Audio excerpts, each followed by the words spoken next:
दर्शकवृन्द नमस्कार, म युवराज निरौला। मसँग आज मेरो यस श्रृङ्खलामा मेरा विशेष अतिथि हुनुहुन्छ 89 वर्षीय बुबा बलबहादुर भण्डारीज्यू र उहाँको सम्पूर्ण विस्तृत परिचय चाहिँ उहाँकै मुखबाट सुनौँ। बुबा नमस्कार। नमस्कार। सन्चै हुनुहुन्छ? सन्चै नै। आमा सन्चै हुनुहुन्छ नि? कस्तो छ स्वास्थ्यमा, कस्तो छ हजुरहरूलाई? स्वास्थ्यमा ठिकै छ। ठिकै छ? अहिलेदेखि अलिक रोग लागेको छ। कस्तो रोग त? रोग हजुर सास बढ्ने। सास बढ्ने, अब यो त बुढौलीको चाहिँ एउटा यो सङ्केतै हो होइन त बुवा? अन्य त छैन नि रोग? अर्थ त छैन। त्यो अलिक सास बढ्छ, उकालो उकालो हिँड्न। अब यो अवस्था नै वृद्ध नै हो नि त होइन त? अब हामीले त त्यसै होला र त त्यो युवा अवस्था खोजेर हुँदैन, पाइँदैन होइन त? अलिक खस्दै कस्तै लाने परेछ कि हजुर। त्यसो हुँदाखेरि अहिलेदेखि त्यस्तो न। अनि बुवाको जन्म चाहिँ कहाँ भएको? मेरो जन्म त सदाम नै भएको। हजुर सदाम नै। सदाम भनेपछि धनकुटा जिल्ला? धनको चाहिँ कस्तो छ सदाम भन्ने ठाउँ? राम्रै छ। राम्रै छ? राम्रै छ। अहिले त अहिले त अब मान्छे छैनन्, सबै अब यो राम्रै छ। बसाइसकेको कारणले चाहिँ अब सबै सुविधा सम्पन्न ठाउँमा चाहिँ झर्छन् होइन? अनि त सदाममा कति सालमा जन्मिनु भयो तपाईँ? 93 सालमा। 93 सालमा जन्मिनु भयो। कतिजना दाजुभाइ हजुरहरू? दाजुभाइ त मेरो त म मात्रै भन्दा नि हुन्छ। होइन, दाजुभाइ एक्लै तपाईँ? म एक्लै। एक्लो? आमा बुढी आमाको त म एक्लै। ए एक्लो छोरो। अनि तपाईँको बाल्यकाल कसरी बित्यो त त्यहाँ चाहिँ सदाममा? बाल्यकाल त अब खोइ कसरी बित्यो म उता थाहा नपाएको कुरा त भन्न। होइन, केही सम्झना छ नि त? म सानो छँदा यसो गर्थेँ। अब सानोमा अब त्यस्तै हो। कस्तो भनेदेखि केही थाहा थिएन। अब गाई बाख्रा भैँसी हेर्न गयो त भैँसी हेर्न गयो। भैँसी हेर्न जानुहुन्थ्यो? भैँसी कतिमा पाल्नु भएको थियो? धेरै थिएन, 2-3वटा थिए। ए भनेपछि खासै त्यस्तो चाहिँ घाँस काट्ने ओरे त्यति दुःख रहन्छ? होइन, खर्क होइन, यसो साना साना काल्लामा अलिअलि। ए अनि तपाईँको बिहे चाहिँ कति वर्षमा भयो? बिहे त 20 वर्ष। 20 वर्षमा? ए भनेपछि निकै दिन गनेर निकै टन्नरी छिटो भएपछि बिहे भएको छैन? अनि आमालाई कुन ठाउँबाट ल्याउनु भयो? पान्थर चित्रे भन्छन्। ए चित्रे मौवा पञ्चमी। त्यो बिहेको संयोग चाहिँ कसरी जुल्यो त बुवा? अनि कसरी पुग्नु त्यहाँ तपाईँ सदामको मान्छे? त्यो त के भनेदेखि अब म सबै ल्याउँछु। म पहिला गएको आमासित गएको थिएँ, गएछु।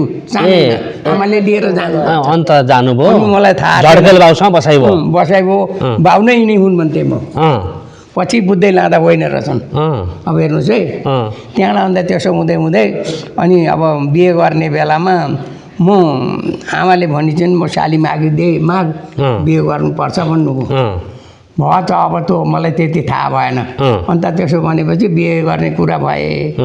कुरा भइसकेपछि अनि दाजुले भन्ने, दाजुका घरबाट गर्दाखेरि सिन्काको सुतारी सरी म लाउँदिनँ, सबै वटा ल्याउनु पर्छ भने।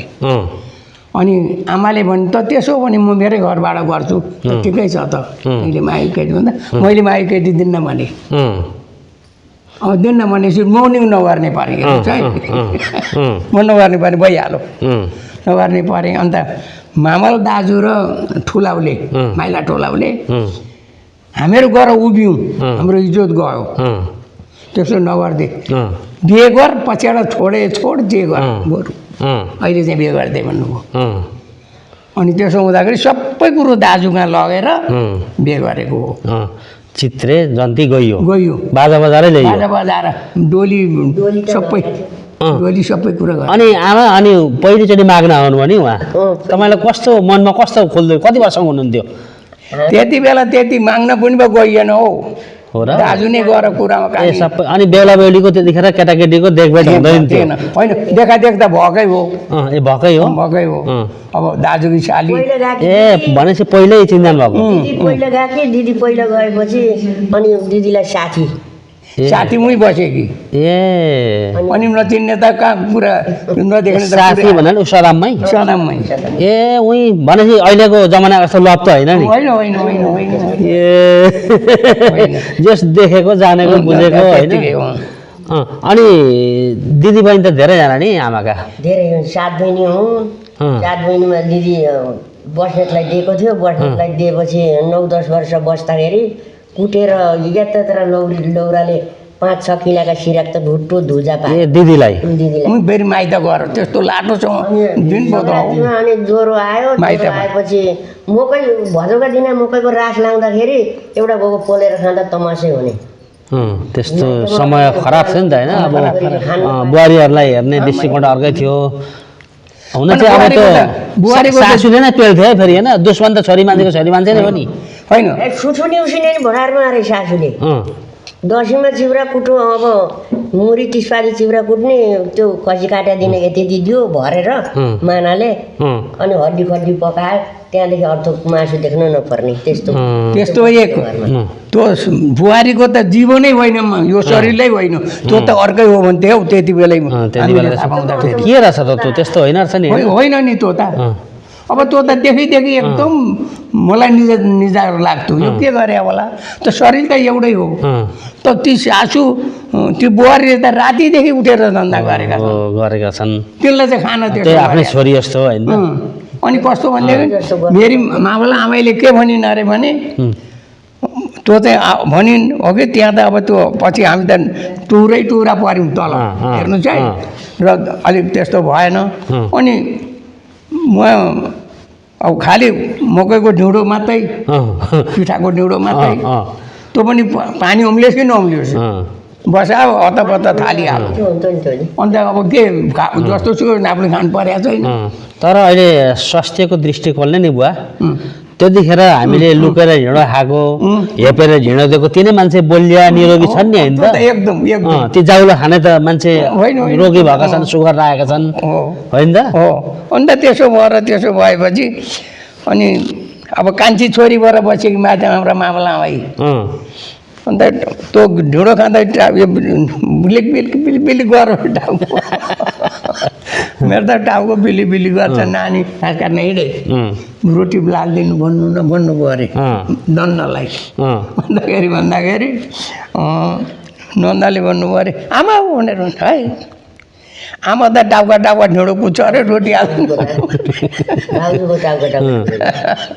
भनेर भने अब देखि त्यस्तो थियो एकदम मलाई पनि दुःख लाग्थ्यो त्यो अब समय त्यस्तो थियो बुवा होइन अब दुःखै थियो अहिले जस्तो प्रशस्त खानपिनहरू हरेक कुरो पाइँदैन थियो अनि तपाईँ नि अहिले जस्तै विदेशतिर जान्छन् नि साउदी मलेसिया कतार अब त्यो जमानामा त उता जान्थे नि इन्डियातिर होइन कमाउनु आसाम जान्थे बुवा पनि हिँड्नु पर्दैन म हिँडिनँ जानु म त त्यहाँ गएँ आसाममा त अब सासू आमाले लानु गएर गएको मात्रै पो त ए आसाम घुम्नुभयो घुमेँ अलि साह्रै थियो भने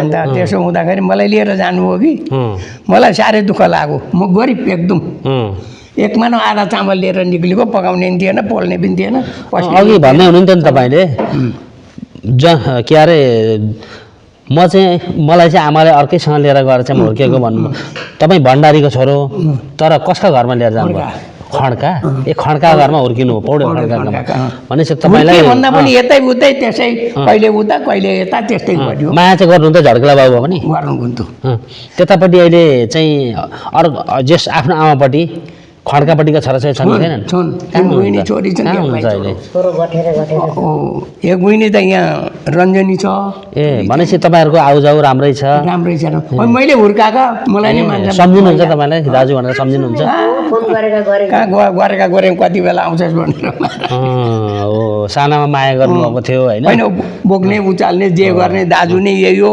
अरू त छैन अब जेठीपट्टिकाले त अब केही व्यवस्था भएन अन्त मै बोक्ने उचाल्ने खाने पिन्ने जे गर्ने सबै हुर्काउने मै भएँ नि त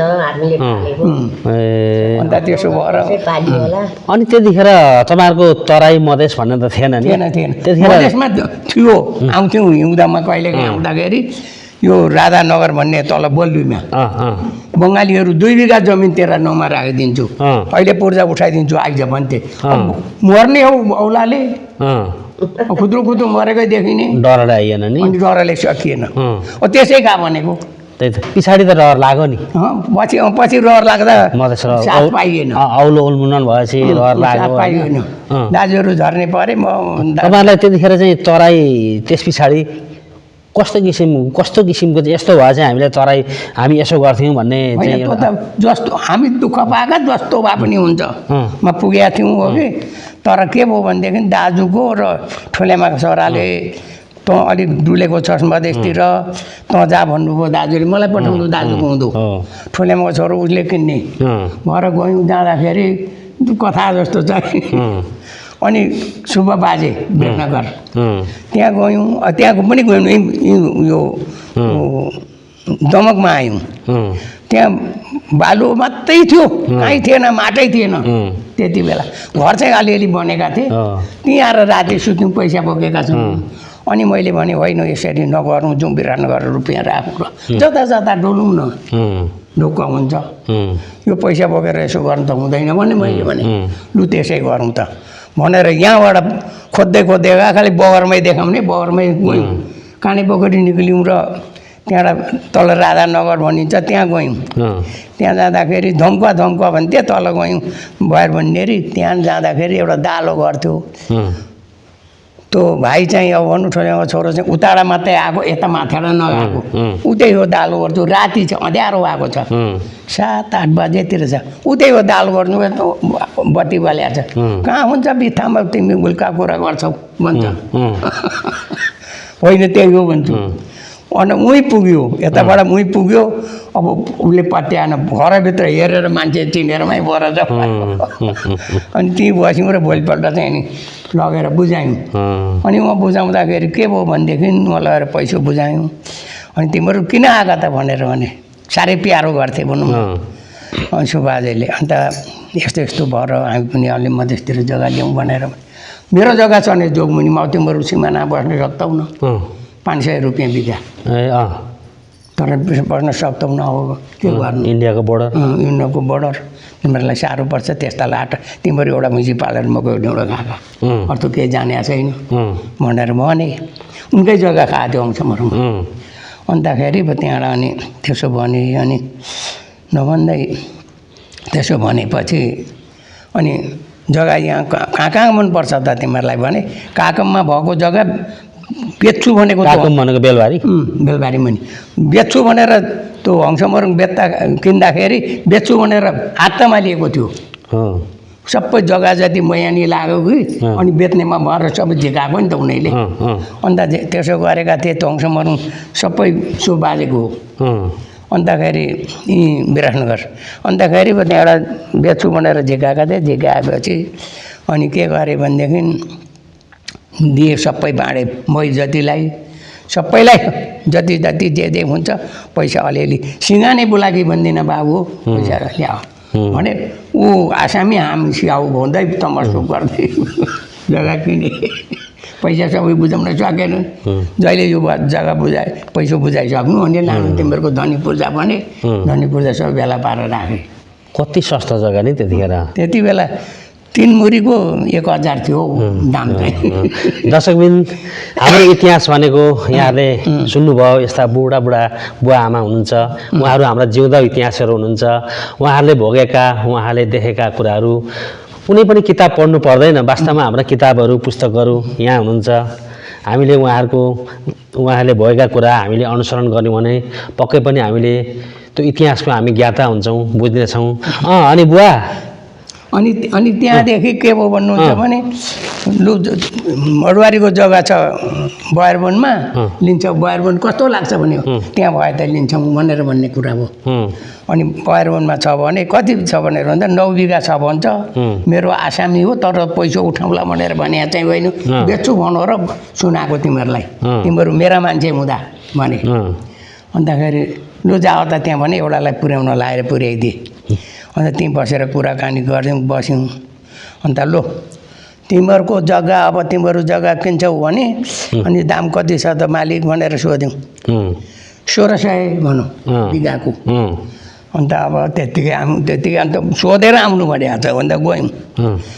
अनि मैयानी छ भने लिनु हुँदैन नि भने, मैयानी छैन भनौँ। अन्त गयौँ र सुनायौँ। सीताराम मडवारीलाई झिकाएर त्यसलाई बोलाएर ल्याउ भनेर पठाएँ। अन्त अब धनी मान्छे गाडी यहाँ लिएर आएर ढ्याक्क जिप राखेको र मालिक केका लागि हो भन्दै आयो। होइन उयो मेरा मान्छे आएछन् जग्गा बेच्छु भन्थिस् त्यसो हुँदाखेरि तेरो जग्गा कति छ म यहाँनिर छ छैन दिनु पर्यो कसरी भन्छस् भने दाम कति हो भने 1300 होला नि मालिक गर उसलाई अनि त्यसैका रिसाले मन पसेको हेर्नु चाहिँ यहाँ कुरा छ अन्तखेरि त्यसो भएपछि के भयो भन्नुहुन्छ भने 1000 रुपियाँमा मिलाइदिए बिगाको अब मेरो खेत पनि 2000 मा त जान्छ 2 बिघा आउँछ 2 बिघा त आउँछ ल मलाई 2 बिघा चाहिँ मलाई म जसरी पनि तिर्छु आखिर त्यही अर्थ के छैन तेरो भन्नु पर्छ मेरो खेत छ त्यो खेत बेचेर नि तिर्छु भनेर भने अब त साथी ठुल्यामाको छोरा त ऊ मेरा फल्नु छ मलाई रिसाउँछ तिमीलाई दिँदा उसलाई दिँदा रिसाउँछ भनेपछि त मलाई त कस्तो रिस उठ्यो भने चैतको दिन त फोका उठ्ने गरी हिँडेका छौँ जुत्ता नसुत्ता हामीहरू जुत्ता लाउनु चलन थिएन थिएन भेटिँदैन थियो अनि त्यसरी हिँडेका छौँ त्यसो भन्यो त्यसले अनि त्यसो भनेपछि राम अनि रिस उठ्यो नि हे भगवान् त्यो जग्गा नमिल्दै हुन्थ्यो भन्नु परेन त्यसो भन्दै भन्दै आयौँ हिँडेरै आयौँ उहाँदेखि म बिरान गर्दै रगेली हुँदै जोगुनी विराटनबाट हिँडेरै आयौँ हिँडेर आएर त्यहाँ लगाईलाई चिठी लेखेको थियो लगाई खड्का रहेछ हरकपुरमा त्यसलाई चिठी लेखेको थियो त्यसले चिठी दिएपछि त्यहीँ बस्यौँ अन्तखेरि पो जग्गा अब बेलुकी आइपुग्यौँ बिहान जग्गा हेरौँ न लगाए त सबैमा यहाँनिर रहेछ 2 बिघाको जमिन एउटा घर रहेछ 2 बिघाको जमिन एउटा घर तर यत्रै घर यत्रो चाहिँ होइन यो माथि तलदेखि उँधोको माटाको ढिकुरो बिचमा रहेछ वरिपरि 1 बिघाको रहेछ म यहाँनिर नलागेको चाहिँ अन्त अब भएन मिलेन नि म त ढुक्क परेँ त्यहाँबाट अन्त भोलिपल्ट त्यो म हिँडी गएँ घरतिर जानुभयो त्यहाँदेखि झरिएन अनि त्यो हङ्सा मोरङ भनेपछि अहिले बसेको चाहिँ हङ्सा मोरङै हो तपाईँहरू हङ्सा मोरङ नै हो त्यो त सम्म ठाउँ छ नि यस्तै तराई जस्तै छ सुन्तला फल्छ नि त्यहाँ धेरै त्यहाँ हुँदैन सुन्तला त्यो त बिहासी अब कोसीको घरतिर कहाँ हुन्छ सुन्तला फल्ने ठाउँ त कस्तो चाहिँदो रहेछ भने नि हिमाल देखियोस् त्यहाँ मात्रै हुँदो रहेछ हिमाल देखिने ठाउँ मात्रै हुन्छ नभए हुँदैन अनि बुवा तपाईँका कतिजना छोरा मेरो त 4 भाइ 4 भाइ छोरा अनि छोरी 2 बहिनी जम्मा नाति नातिना कतिजना छन् अहिले सबै गरेर जम्मा 31 जना छन् आमामा थुप्रो हुनुहुँदो रहेछ त जम्मा छोरा सबै गरी अनि छोराहरू कता कता हुनुहुन्छ ठिकै छ अब एक भाइ यहाँ यही भयो हो कि नाम भन्नु नि छोराको जेठबहादुर यहाँ छ दीपक दमकमा छ टेकबहादुर तोरीबारी छ उमेश बुदुक छ कान्छो छोरीहरू छोरी टिका लक्ष्मी यहाँ मध्य धरान पनि छ र उही बुदुक छ जेठी छोरी चाहिँ भगी भन्थ्यौँ त्यसको चाहिँ यहाँ देवी जोडा होइन त देवी जोडा र छोराछोरीबाट पुरा सन्तुष्टि हुनुहुन्छ बुवा एकदम अझ तक मलाई राम्रो छोराछोरीले मलाई यस्तो गरिदिए भने भन्ने छैन पुरा जति तपाईँले सानो छोरा दुःख पाउनु उनीहरूको देख्दैखेरि मलाई सम्पूर्ण छ अनि उनीहरूको देख्दै उनीहरू कता एउटा कति भने साइलो चाहिँ राम्ररी गरेको छ त्यसले के भन्दैछ भने म दीपक चाहिँ दबाई मलाई महिनाको 12-15 हजारको लाग्छ यो दबाई खाने गरेको दबाईको लागि म उहाँ बुवा भनिरहेछ छोरा त्यस्ता हुन् होइन त्यो बाहिर छ त्यो छैन त्यसलाई मैले भने हेर 12 वर्षदेखि स्कुल गइस् घरमा त कहिले बस्न पाइनस् 18 वर्षदेखि म लाहोर जान्छु भनौँ बिहे गरौँ भन्दा नि मानेन पढ्छु भन्थ्यो पढ्नमा लागे आगो मात्रै तेरो नाम छोरीको नाम लेखेको थियो टिकाको अन्त आगो मात्रै तेरो अब अहिले नै 2 जनाको नाम लेख्न सक्दैन भनेर भन्नु माइला चराले अन्त त्यसो भनेपछि बिहे गरेर अन्त बाहिर जाँदा विदेश भन्दा मानेन म जान्न बाहिर भन्नु कहाँ जान्छ म लाहोर जान्छु अन्त नेपाल जान्छु इन्डिया जान्छु उता अमेरिका जान्छु त्यसमा भएन भने डन्टी पुलिस हुन्छु त्यसमा भएन भने अनि बिहे नै गर्छु भनौँ अनि लाहुरे हुनुभयो इन्डियाको अन्तखेरि अब उनीहरूको त दाउ नै त्यही हुँदो रहेछ मलाई त के थाहा हामी त कामको धुन गर्नु पर्यो धनकुटामा आएछ गल्लावाल अब आएछ लु बुवा मलाई पैसा दिनु पर्यो भने 100 रुपियाँ दिएँ त्यो 100 रुपियाँ ठुलो थियो धनकुटाको अब फार्म भर्न भनेर गएको कहाँ यो दमकका र धरानका केटाले त्यो गल्लावालको चेत उडाएछन् बिचमा त्यो गोलगिरानमा बिचमा बसेको टोडी खेलमा बिचमा बसेका रसनियाका राखेको अनि लु दुईजना लु कुदा भनेर लाग्यो हर कुदेको फन्को पनि तब बस्यो अर्को उठेर कुदे त्यसो गरेको देख्न पाएपछि सबै कुदा भनिदिएछ भने सबै कुदा भनेपछि सबै गुडुडु कुदे अनि फिल गरिदियो नि त अब सबै फिल गरिदिन्थ्यो फिल गरिदियो अन्त त्यति बेला चाहिँ इँटाले हानेछन् तिनैले धनकुटा धरान र दमकका केटाहरूलाई एउटा हलदारको त टाउकै फुटाइदिएछ त्यहाँदेखि माथि हिलेदेखि कमिला सल ओहिरिएका त कुन सानो कुन ठुलो 2 लट्ठी चानी चानी बुढो हो कि रमी त्यसलाई बुढो हो कि जसो हेर्ने कुट्ने अन्त त्यति बेला अब कुट्ने पर्यो भने कुदेछ अब त्यति बेला भिडेको छैन ऊ कुदेछ भिड्ने बेलै भएको छ त्यस्तो भएर चाहिँ कुदेछ कुद्दाखेरि लडेछ 2 लट्ठी हानिहाले त्यहाँ कुदेर कता पुगेर बेलुकी आएछन् बेलुकी आएर अनि त्यहाँ साथीहरू भन्थे अब भ्याउ त जस्तो कुद्न सक्दैन भने त 80 जनालाई जितेर पास भयो भने चाहिँ पास गरेछ अनि पास गरेर त त्यहाँदेखि भोलिपल्ट होइन फारममै भरेर आउँछु भन्थ्यो त्यहाँ गर्ने त गरेछ फुस्रीमा एक्सरे गर्ने परेछ ल्याएर अन्त त्यहाँ दिदी थिए दाजुकी छोरी दिदी लु म त बिखर्चीमा आयो अहिले नै म त उहाँ जानुपर्ने पर्यो फुस्रीमा मलाई चाहिँ 1100 रुपियाँ त्यसले खोजिदिएछ अरे दिएछ अन्त त्यहाँबाट फुस्रीमा पनि एक्सरे गरेको पास भएछ लु म त 19 गते जाने भएँ भन्दै लाउड लागेर घरमा त्यही त अनि बुवा तपाईँलाई नि तपाईँ त पुरानो मान्छे सिलोक आउँछ आउँदैन तपाईँलाई मलाई सिलोक त्यति आउँदैन त्यति भने चाहिँ अलिअलि आउँछ अलिअलि आउँथ्यो त्यो पनि अब त बिर्सिहाल्यो नि खाडो जमाना आउँछ आउँदैन खाडो जमाना आउँदैन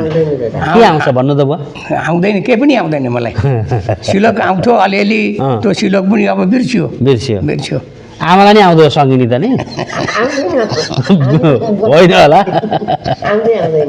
ठिक छ हवस् त दर्शकबिन नमस्कार यहाँहरू समक्षमा बिदा माग्न चाहन्छु फेरि पनि म यस्ता वृद्ध बुवा आमा भेटेँ भने कतै यस्तो कार्यक्रम चलाएर सञ्चालन गरेर यहाँहरू समक्षमा प्रस्तुत गर्नेछु त्यति जेलका लागि यहाँहरू समक्ष बिदा माग्न चाहन्छु हवस् त नमस्कार